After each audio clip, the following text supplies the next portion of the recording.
going into the corner, I was always conscious that because I'd had that little wobble off the bike, that I was going to do it again. So he used to have to come and hold the bike and pull me back into the corner, and that's not what I wanted. See, one of the things we can do if you do struggle with turning, we can physically push the back of the bike, get you up and balanced, and then get you to turn it the way you normally turn it, using the instigation. But even pushing one hand on the back of the bike, I can feel which input you're putting in, so we can correct it by remote control while you're riding. But you're not using motion then, so all you can need to concentrate on is physically turning the bike. We keep the speed consistent so that you can feel the turn. So you can feel it so leaning much over and today. stuff like that. That's just been unbelievable today. I'm aching in places that... Well, now you can physically lean the bike over, you know how to do it.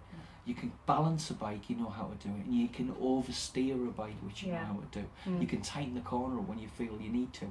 It's not fine-tuned yet, and it's not going to be until you get on these big ones and you start getting more in-depth work with the weight and stuff like that, and the motion, and that'll develop more and more and more. But this is how you ride the big bikes. The little ones will let you get away with a little bit of incorrect body. That's why you're getting round fine. That's probably why you got your 3 CVT, you know? Because you can get round, don't get me wrong, with a little bit of clutching accuracy. It'll just jump a little bit, like yours was. You know, there's no real problem with that. But a big bike won't jump a little bit.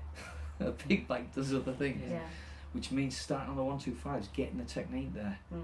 And then transferring up on a big one. And to say only like maybe an hour on a 125 and then you're thrown onto a big bike, you know, that was the scary term for you, wasn't it? Big bike was... that was the big thing for me.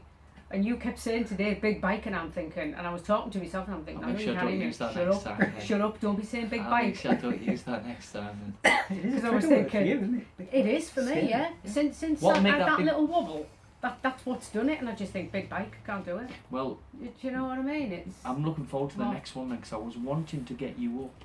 If what you'd have had now, you would have had at the start, or after 20 minutes, I could have got you up on these and broke those myths for you straight away. Because these things will handle exactly the same as that 125 will.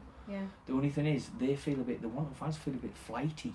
They feel a bit horrible compared to. So you haven't used these techniques with a big bike, so you haven't got a real perspective on what big bike riding is. Do you know what I mean? If you think about your 125 riding compared to what it's like now, that's going to be the difference with your 125 riding.